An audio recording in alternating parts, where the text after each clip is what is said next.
Boa noite, são 18 horas no horário de Brasília. Começa agora para todo o Brasil mais uma edição de O É da Coisa. E se a coisa parece confusa, vem pra cá que a gente desconfunde, né? Afinal, o É da Coisa. Nós somos o JSP, Jornalismo Sem Partido. Definitivamente. Milhões de pessoas acompanham o programa pelo Dial, mas você pode fazê-lo também pela internet, sempre Rádio Band News FM. Embora não seja um programa de caça-clique, perseguido por robôs, né? São pessoas de verdade. Né?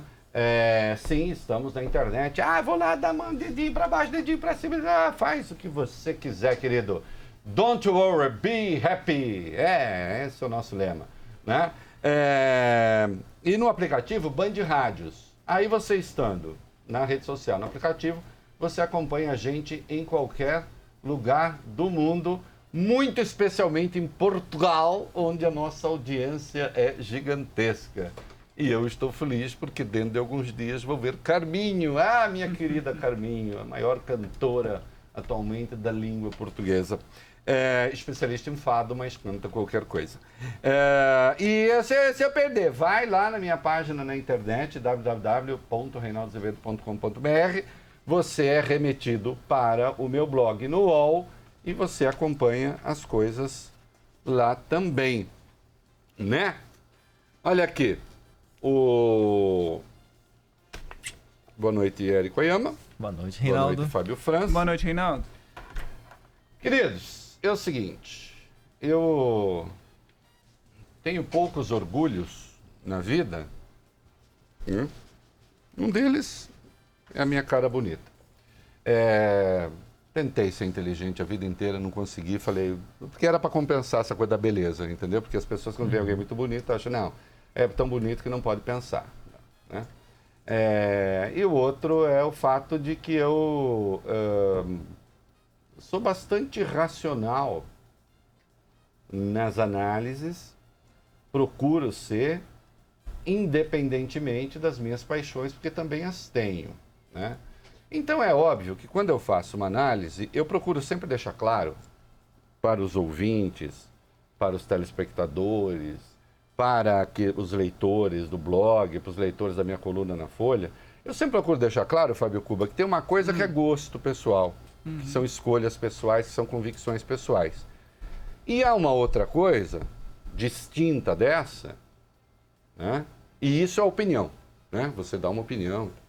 Mas há coisa que é análise. Análise, como aliás o nome, a palavra análise quer dizer divisão, é quando você divide uma coisa em partes, pensa a cada parte e depois faz uma síntese e reúne.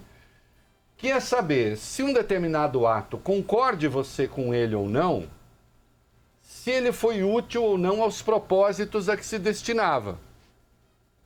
Então, fez-se determinado ato para quê? Os seus promotores, os seus defensores, foram contemplados com aquilo que pretendiam ao fazer uma determinada coisa? Tornou a vida mais fácil ou tornou a vida mais difícil das pessoas que promoveram aquilo, e em nome daquilo que promoveram? Notem que são coisas distintas. Então todo mundo sabe que eu era contrário ao ato deste domingo. Contrário em que sentido? Eu não gostava dos postulados, eu não gostava das palavras de ordem, eu não acho que um governo deva precocemente, porque é muito cedo, quinto mês do governo, promover manifestações de defesa do governo. Porque eles já são governo. Mas e as manifestações contrárias? Bom, as manifestações contrárias a governos, estas são comuns no mundo democrático todo. Se você não quer manifestações contrárias ao governo, você tem que ir aí sim para Cuba. Não tem manifestações contrárias ao governo. Se tem, são reprimidas. E para a China, se tem, são reprimidas. E para a Turquia, se tem, são reprimidas. E para a Rússia, se tem, são reprimidas. As pessoas são presas. Eu estou me referindo ou a ditaduras ou a proto-ditaduras. Na Coreia do Norte não tem mesmo. A depender da irritação do anãozinho tarado que comanda o país, ele manda um míssil em cima de você, né? Como ele fez com um comandante militar dele, um míssil, a pessoa sumiu. Uau. Na democracia tem. E se você, de qualquer modo, vai promover uma manifestação governista, pró-governo, com incentivo do presidente da República, é preciso que as palavras de ordem fiquem muito claras. Eu sou, como todo mundo sabe, alguns amigos meus não se conformam com isso, mas eu sou um católico.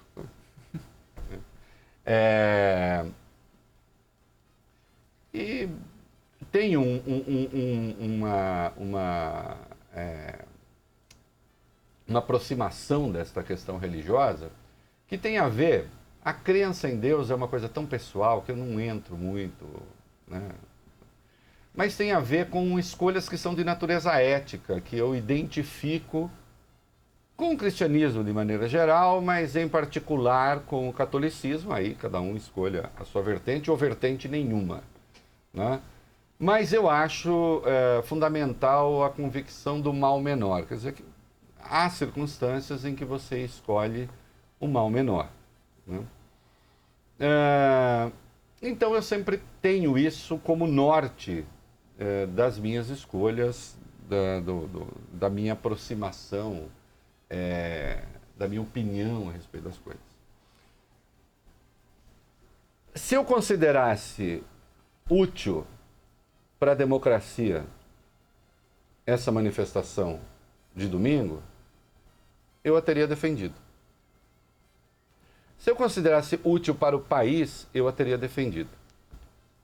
Ainda que eu não considerasse nada disso, mas constatasse, bom, foi bom para o governo, eu teria dito, eu me oponho, mas foi bom para o governo. Acontece que nada disso é verdade. Nada disso é verdade. Governistas estão por aí plantando informações de que, sim, teve o lado positivo, foi positivo, porque assim, não teve nada de positivo. E as pessoas do governo que pensam sabem que não teve.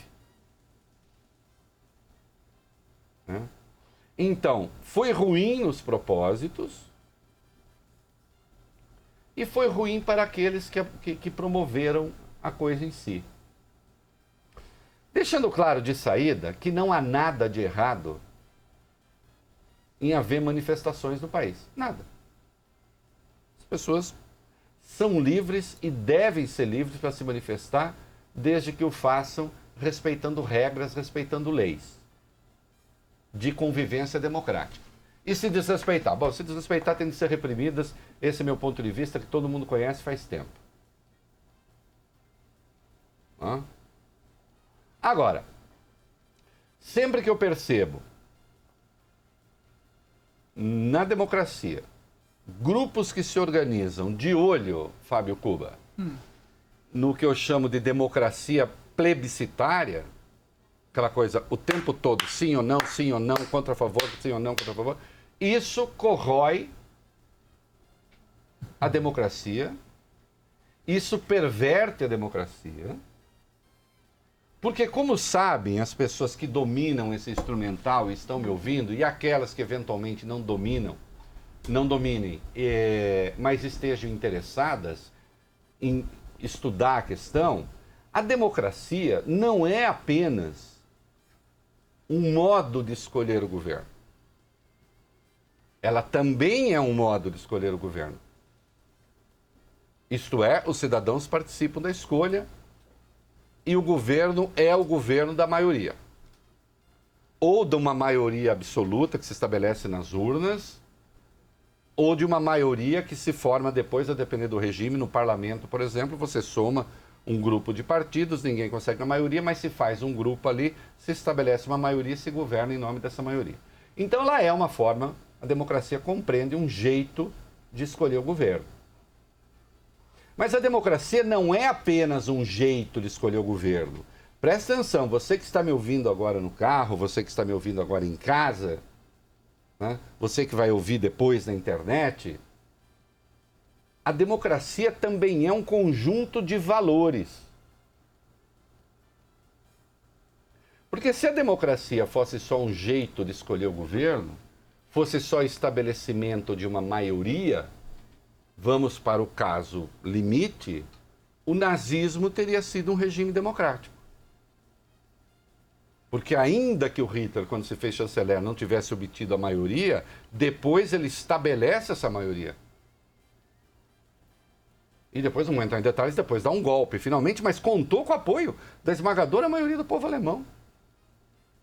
Como Mussolini contou com o apoio da esmagadora maioria do povo italiano. Como Franco, vencendo a guerra civil, contou com a esmagadora maioria do apoio do povo espanhol. E nós tivemos regimes de força, tirania, no caso do nazismo e do fascismo, com espetáculos de crueldade que dispensam citações, mais ou menos as pessoas conhecem. Fosse só o apoio da maioria a fazer a democracia, esses regimes seriam democráticos. Assim como esse teste não foi feito, mas é razoável supor, quem conhece o país, se você fizer realmente uma eleição livre no Irã, ainda assim os ayatolás ganham. Os ayatolás é aquilo que eles representam. E nem por isso será uma democracia. Como o Erdogan governa a Turquia com maioria, e a Turquia já não é uma democracia, assim como a Rússia de Putin não é uma democracia. Embora com maioria. Então a democracia também é um conjunto de valores. Por exemplo, o respeito à independência entre os poderes, o respeito ao parlamento, o respeito à justiça, o não à autocracia, ao sujeito que decide sozinho sobre todos os demais poderes. Atenção, ainda que a maioria queira isso. Olhem como o mundo é curioso. Meu primeiro texto na Veja, em 2006, que é encontrável por aí, meu primeiro texto na Veja de 2006, o título acho que era "A urna não é tribunal e não absolve ninguém". Eu escrevi lá e apanhei muito dos petistas, porque eu disse, não, às vezes, se preciso, as estruturas do Estado têm que ir contra o próprio povo. Se o povo quiser rasgar a Constituição, e se for uma Constituição democraticamente eleita, esse povo vai ter de ser reprimido. Nós não vamos rasgar a Constituição. Aí, claro, né? Reinaldo quer bater no povo! Evidente. 2006, Lula, no auge do poder, tinha passado pelo mensalão, PT prestes a se reeleger, esse texto deve ser de outubro, ou perto disso, sei lá, perto da eleição. Né? Lula prestes a se reeleger, aí Reinaldo, demônio, tá querendo reprimir o povo, porque o PT achava então que porque tinha maioria podia fazer qualquer coisa. Democracias plebiscitárias destroem o próprio tecido democrático. Porque as vontades das ruas, as vontades inflamadas, elas não respeitam determinados valores, especialmente alguns atinentes aos direitos humanos. Ora, se você for perguntar para a população o que ela quer, muitas vezes para bandidos, ela vai defender as saídas mais extremadas. Do linchamento a cortar a mão. A pena de morte. Nós só vivemos hoje uma situação dramática, só não, mas muito especialmente vivemos uma situação dramática na segurança pública, porque a população brasileira, no seu conjunto, é insensível à tese de que você precisa ter presídios humanizados, porque entende que o presídio humanizado é transformar a cadeia em hotel. Aí as cadeias são verdadeiros infernos, em regra, com algumas exceções, e aquela gente que está lá vira mão de obra barata dos partidos do crime.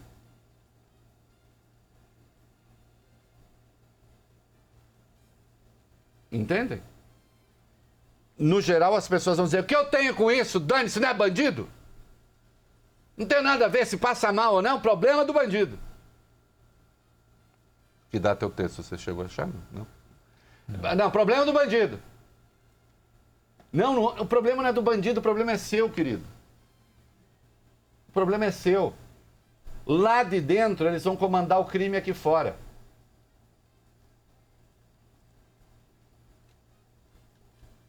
Então você tem um sistema que tem quase 700 mil presos, com 800 mil mandados não cumpridos, de encarceramento, inclusive de pequenos delitos,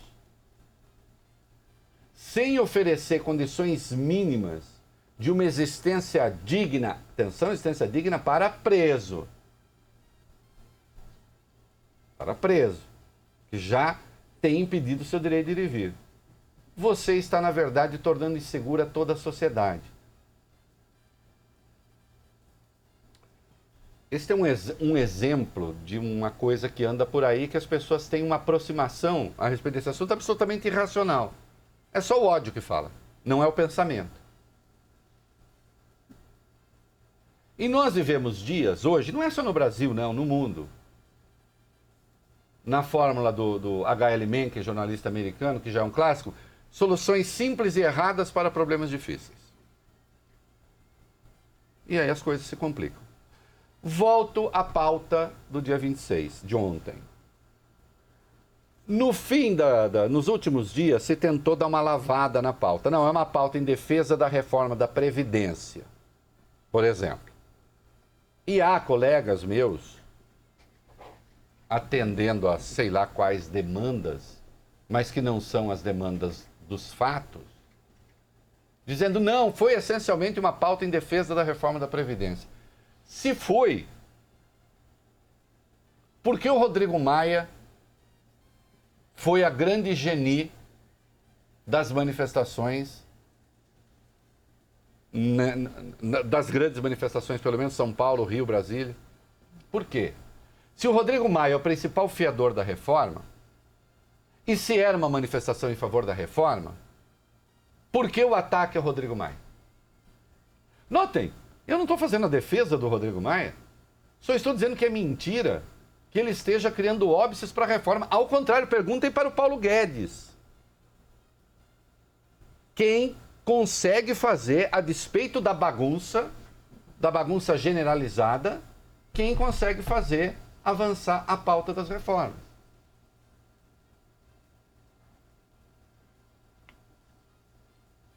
Ah, não era uma pauta pedindo o fechamento do Supremo. Inicialmente era. Depois virou uma pauta demonizando os ministros do Supremo.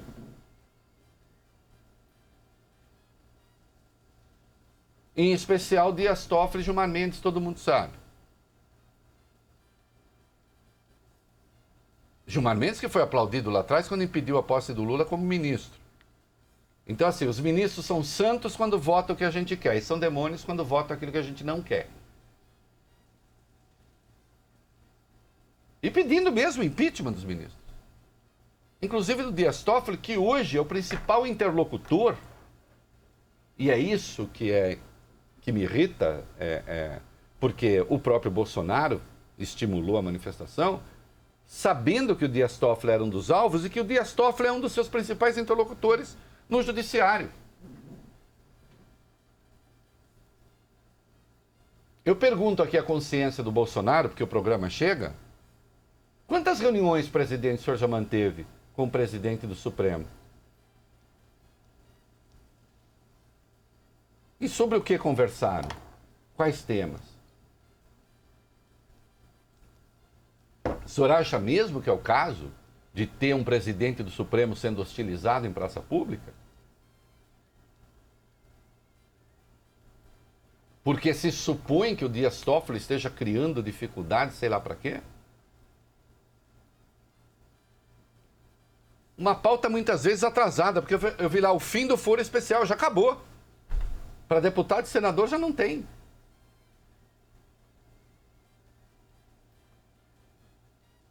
E por similaridade para os outros parlamentares também não. Estão sendo mandados para a primeira instância.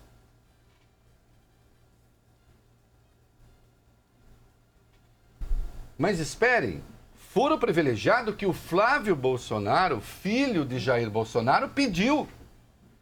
Não uma, mas 2 vezes. Não uma, mas 2 vezes. Atos hostis à imprensa. Todos eles, em todos os lugares. A gente dizendo, eu estive na manifestação, não ouvi isso, então estava surdo. Ameaças explícitas a jornalistas. Que, claro, estamos todos aqui prontos para as fake news.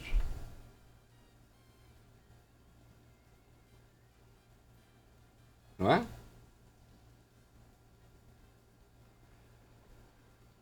E eu vou insistir nisso. Se há tema em que não há divergência na imprensa, é a reforma da Previdência. Ou há algum veículo de comunicação relevante que esteja fazendo campanha contra a reforma da Previdência? Eu já disse que houve até omissões importantes de informação em nome da... que é ruim. Que é ruim. Porque sempre que você investe na obscuridade e não no esclarecimento, você não está definitivamente fazendo uma sociedade melhor.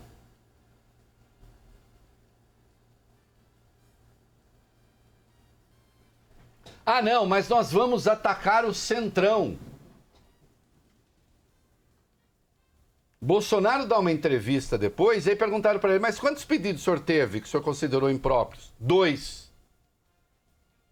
2? 2? São 495 parlamentares entre Senado e Câmara.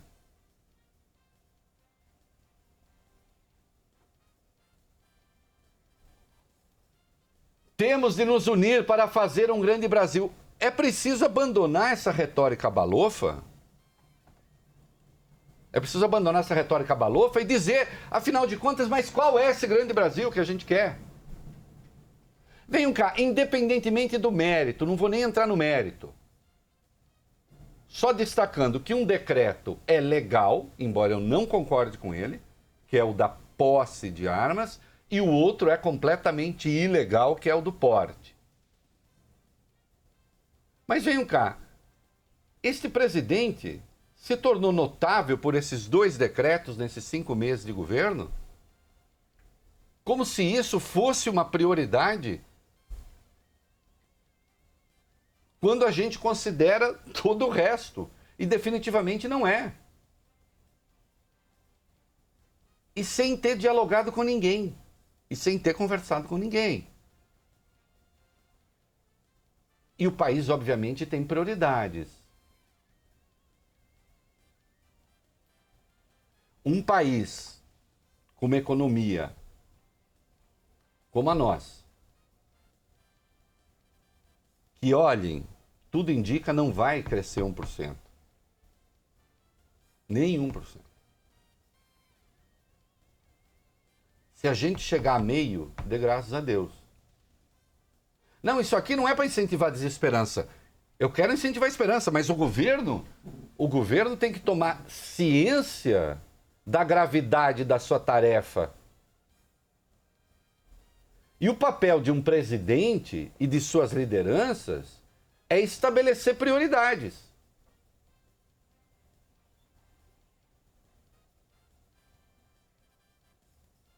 A enquete do momento da líder do governo no Congresso, nas suas redes sociais, você acha que o STF deve liberar o porte de droga?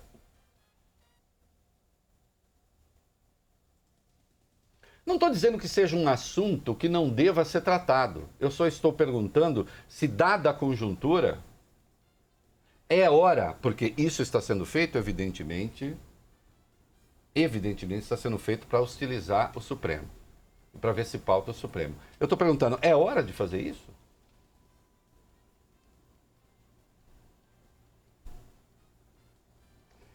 E agora, então, vamos pensar a manifestação que era que a gente viu. Vamos lá. Essa manifestação foi feita para ser maior do que a do dia 15, não foi. Ela foi menor. Então, uma manifestação que foi convocada pelo próprio presidente da República e foi...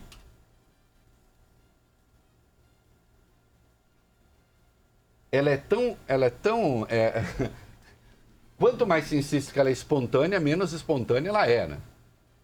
Porque nós vimos o Bolsonaro passou a semana dizendo vai ser uma manifestação espontânea, vai ser uma manifestação espontânea. Bom, sim, claro. Né? Então, uma manifestação convocada pelo governo, que perde por uma manifestação que teve uma hegemonia de esquerda no dia 15, embora não exclusivamente de esquerda.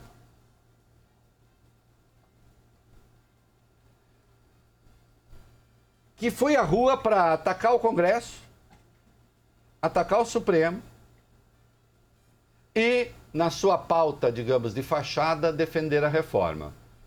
O ataque ao Rodrigo Maia prova que é mentira. Né? Pergunto.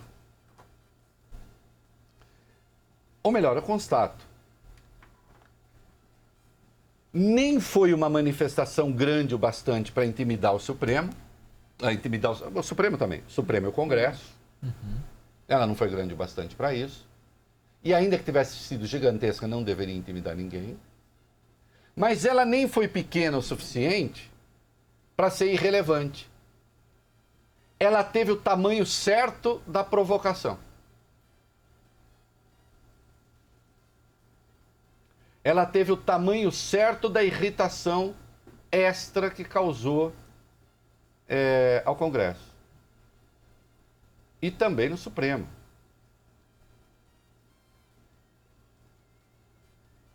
Sendo que o governo precisa, na parte essencial da reforma, de 308 votos.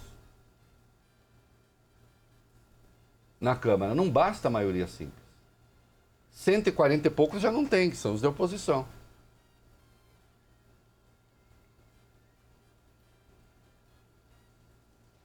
Foi contraproducente.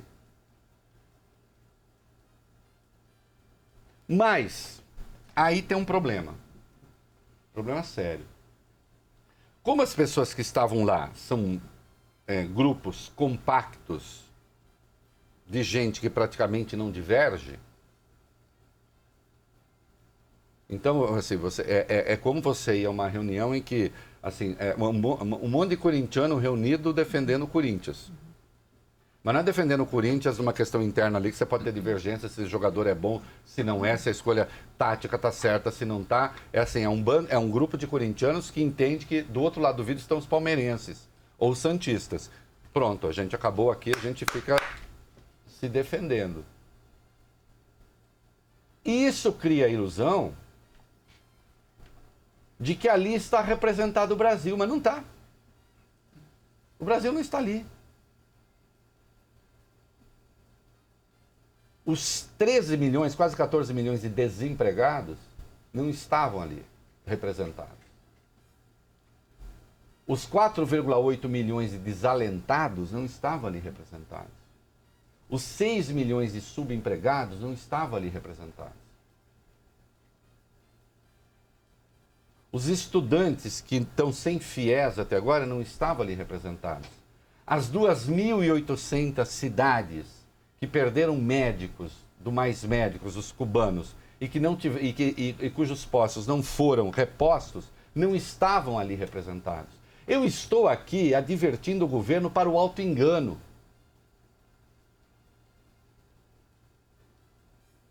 Porque essa hora o Bolsonaro tem duas saídas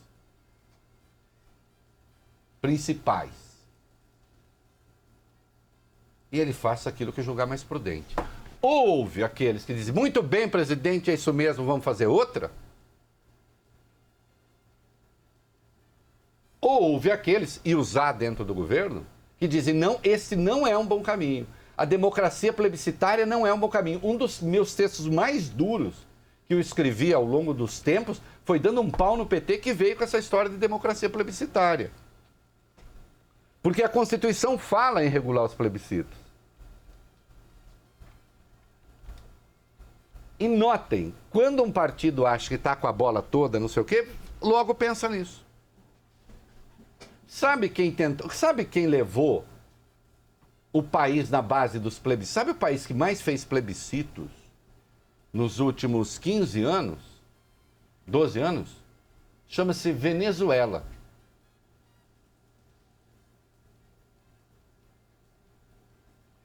A Venezuela se tornou uma ditadura inviável, levou o povo à miséria de plebiscito em plebiscito. Quando você acha que por ter a maioria você faz o que você quer.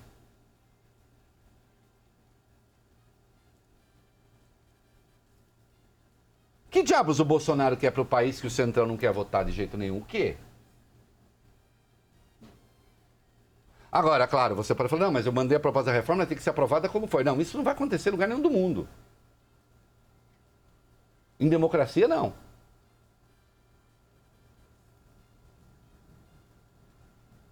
E aí, eu vou agora...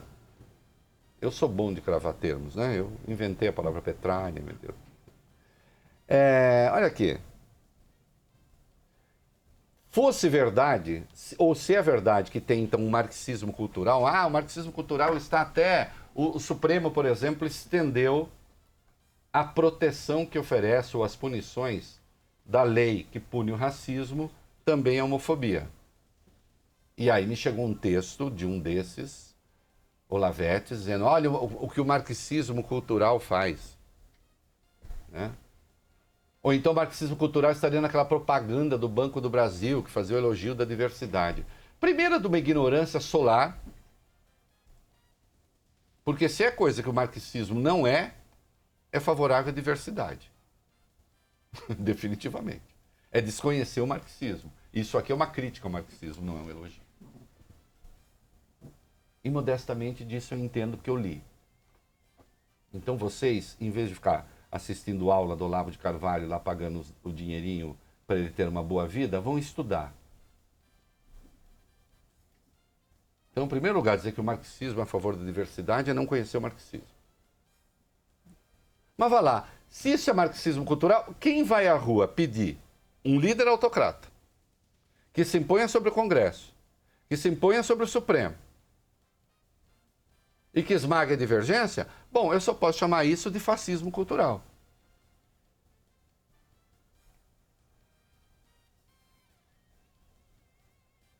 Ora, fascismo cultural. A primeira manifestação que Goebbels organizou na Alemanha,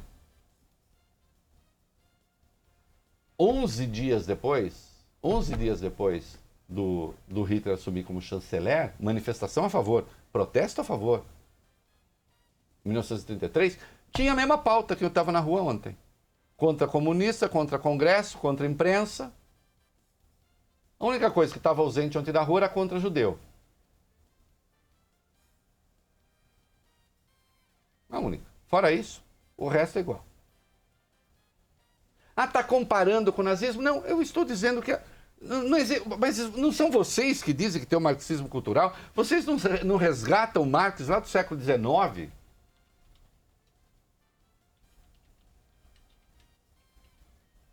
Para dizer que determinadas pautas ecoam o marxismo? Se eu percebo a mesma pauta do Goebbels na rua, eu não posso apontar? Não, o regime brasileiro não é fascista. Nem o político, nem o econômico. São essas duas dimensões importantes. Agora, os valores ficam muito parecidos.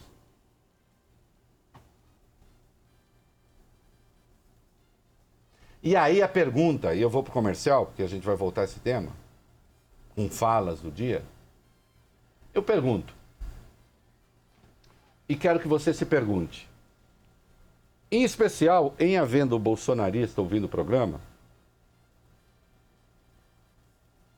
se pergunta, você acha que a situação do Bolsonaro no Congresso hoje está melhor do que estava antes? Você acha que aprovar a reforma ficou mais fácil do que antes? Você acha que a relação do presidente com Rodrigo Maia está melhor do que estava antes? Você acha que o Congresso está com mais medo das ruas do que estava antes? Você acha que o Supremo está com mais medo das ruas do que estava antes? Se você disser sinceramente sim, mas não minta para si mesmo, que é a pior mentira que tem. A pior mentira é mentir para si mesmo. Se a sua resposta for sim, então diga, a manifestação foi boa e precisamos fazer outras. Se a resposta for não,